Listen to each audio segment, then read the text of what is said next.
Applying these tools to that Scream hypothetical, we're going to replay the climax of the first movie, but with the premise that Billy and Stu are entirely non-existent. They are Sidney Prescott's psychotic invention designed to mask her own violence. Okay. So the hypothesis is that Sidney's mind needed to create this whole killer narrative. It had to outsource the unbearable reality of being the killer.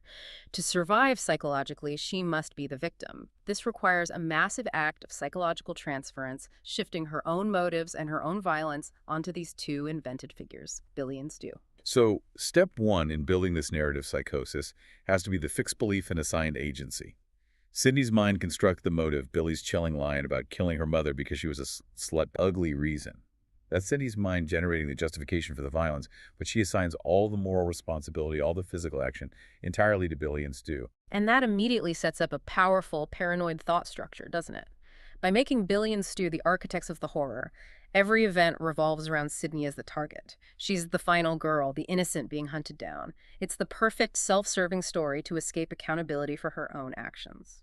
What about that clever bit in the movie, the scene where Billy and Stu stab each other, but then reveal it's fake blood, the concerned corn syrup, same stuff they use for pig's blood? How does that fit? That's a brilliant narrative device in this hypothetical. It's the moment the story explicitly teaches the audience and perhaps Sidney's own dissociating mind to accept that physical reality can be faked. It functions like an illusion, showing that blood, the ultimate marker of real violence, can be convincingly simulated. It primes us, prepares us psychologically, to accept the much bigger sensory deception later, the full hallucination where non-existent people appear to bleed and die for real. Okay, that makes sense. It lowers our guard.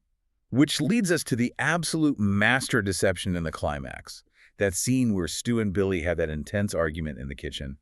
Planting the frame-up of Sidney's dad, planning the sequel, we hear two distinct voices, a complex back and forth. Right. If Billy and Stu aren't real, then that entire complex interaction has to be a sustained, incredibly detailed auditory hallucination.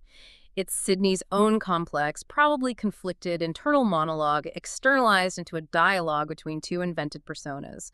She needs this elaborate self-deception to maintain the victim role while orchestrating the final act. Her mind projects these voices to manage those conflicting needs. You hear them plotting, Stu saying things like, now she said everybody dies but us.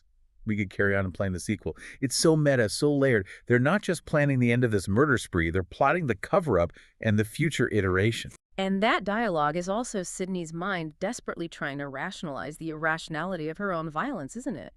When Stu says things like, movies make psychos, or that murder is scarier when there's no motive, that's arguably Sidney trying to create an external justification, a philosophy handed to her by these figments to explain away the terrifying lack of motive in her own actions. She uses them to distance herself from her own internal chaos. And this feels exactly like that extreme delirium analogy you described earlier. She's having this high-stakes, multi-layered conversation with two people who aren't there, and the illusion is so complete, so robust, that it's inescapable for her, and therefore for us, the audience, locked into her perspective. Exactly, which sets the stage perfectly for the ultimate sensory break. Gail Weathers, the reporter, bursts in, gun drawn. In Sidney's psychotic reality, Gail shoots Billy. We see Billy react, fall, bleed. But if Billy isn't real, the objective reality is totally different. Gail bursts in, sees only Sidney acting violently, perhaps struggling with herself or attacking the air. So when Gail fires, she shoots the only visible threat, Sidney. The break happens through what you called sensory overlap. Correct. The bullet hits Sidney. She feels overwhelming pain. She sees her own blood. But her mind, desperately clinging to the delusion that Billy is real and he's the one dying, performs this massive cognitive misattribution. It interprets her own pain, her own blood, her own collapsing body as belonging to the hallucinated Billy. In that moment of agony, her delusion is seemingly confirmed one last brutal time. Wow. The narrative reveal would be just devastating. Gail shoots, Sidney falls, and then the camera pulls back, and there's no Billy, no Stu, just Sidney bleeding on the floor alone. Maybe surrounded by the body, she actually killed herself.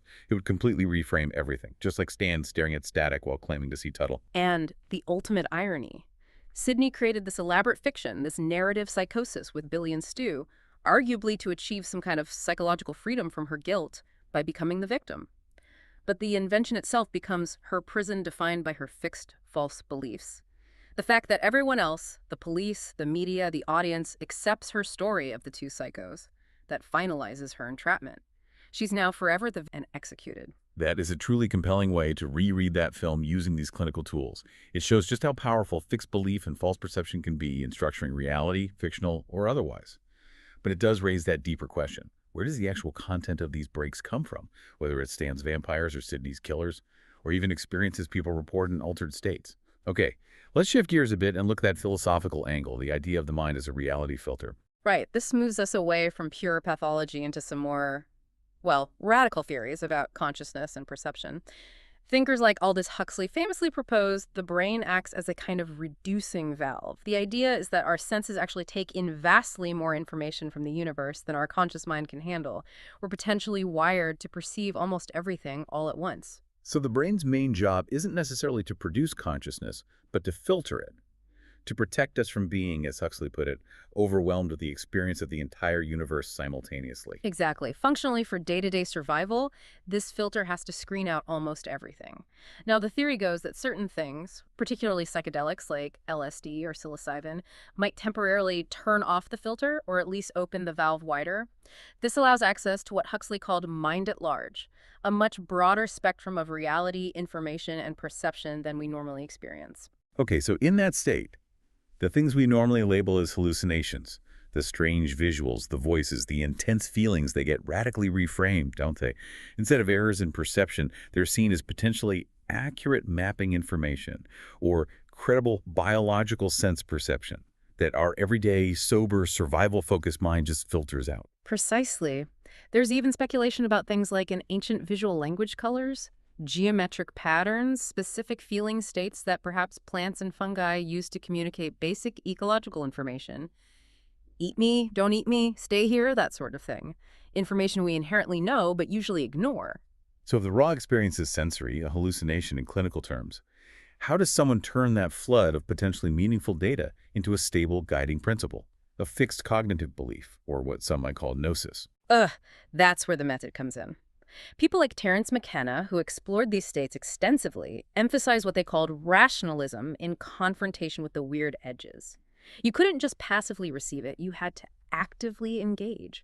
They argued you needed to be an open-minded skeptic witness. You couldn't go in with a pre-existing belief system already locked down because that would just filter the new, radical information through your old biases. You'd miss the truly novel stuff. So it's about wrestling with the raw sensory data, the hallucination, using reason to try and extract or impose a coherent meaning, a lasting belief, from the chaos. Yes, exactly. And there's a fascinating example of this conversion process in their own accounts.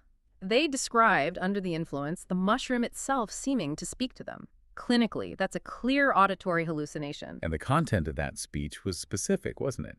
It gave them this new fixed belief about their cosmic role.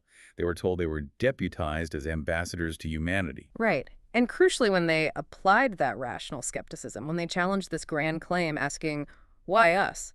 The hallucinated voice apparently gave the perfect belief-cementing answer because you have never believed anybody and because you have never given over your belief to anyone. That moment of psychological resonance, that perfect answer, transforms the raw sensory event into a deeply held, guiding, fixed cognitive structure. It's gnosis. But viewed from the outside, without that context, it looks like a classic delusion of grandeur. It's an incredible intellectual twist. The idea that what we dismiss as psychosis that break from consensus reality might actually be the mind tapping into information, maybe even an omniscient perspective, that our everyday rational mind actively shuts out just to function. And the price we pay for our functional modern thinking is losing that connection, that ecological empiricism, that felt sense of omniscience you mentioned. That's the argument. That modern thought, with its emphasis on rationalism, materialism, reductive language, logic you could call them, four protective bridges, actively suppresses these older, maybe more holistic ways of mapping reality.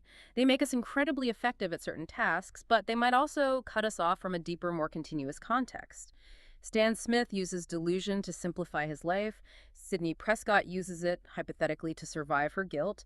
The philosopher uses it to try and access mind at large. But in every case, the functional mind seems determined to exclude inconvenient context. Wow. Okay, so this deep dive has really shown how that break from consensus reality, whether we label it pathology or gnosis, is this incredibly potent narrative force. It uses fixed beliefs and false perceptions to trap protagonists or maybe sometimes liberate them. It's all about confinement, isn't it? Often self-imposed. It is, and that idea of self-imposed confinement of the networks we build around ourselves leads to one final, maybe provocative thought, connecting back to the real world. Let's think about the small world problem from network theory. Right, the idea that just a few surprising connections, a few shortcuts, can make the whole world feel incredibly small, like the 6 degrees of separation idea. Exactly. Mathematically, it takes surprisingly few shortcuts, maybe only 3 random long-distance friendships, out of every 10,000 connections to link almost everyone on Earth within about 6 steps. Now, that sounds great, right? It's a small world after all, global connectivity. But there's a psychological downside, a dark side to that intense interconnectedness that network science reveals. Research shows that dense local clusters, like traditional communities, tend to foster cooperation. But when you flood a network with too many of these global shortcuts, it exposes everyone very rapidly to potential toxicity and malevolence from far away. Cooperation can actually collapse network-wide, replaced by suspicion and defection, even if the individuals themselves haven't changed much. Okay, so how does that relate back to narrative psychosis or the way we live now? Well, it raises a question for you, the listener, to maybe mull over. If psychosis, at its core, is a kind of retreat into an alternate, often self-serving reality network, a psychological prison defined by fixed beliefs, how often are we all, maybe unconsciously, doing something similar in our daily lives? Are we using our modern informational and social shortcuts, things like hyper-personalized algorithms, curated news feeds, social media echo chambers, not really to engage with the messy complexity of consensus reality, but actually to reinforce a comfortable, perhaps globally validated, but ultimately confining personal delusion? Are your networks genuinely connecting you to the world's diverse reality, or are they just constantly validating your own personal stand for too? That is definitely something to think about, a powerful place to end our exploration. Thank you for joining us on this deep dive into the fiction of false belief.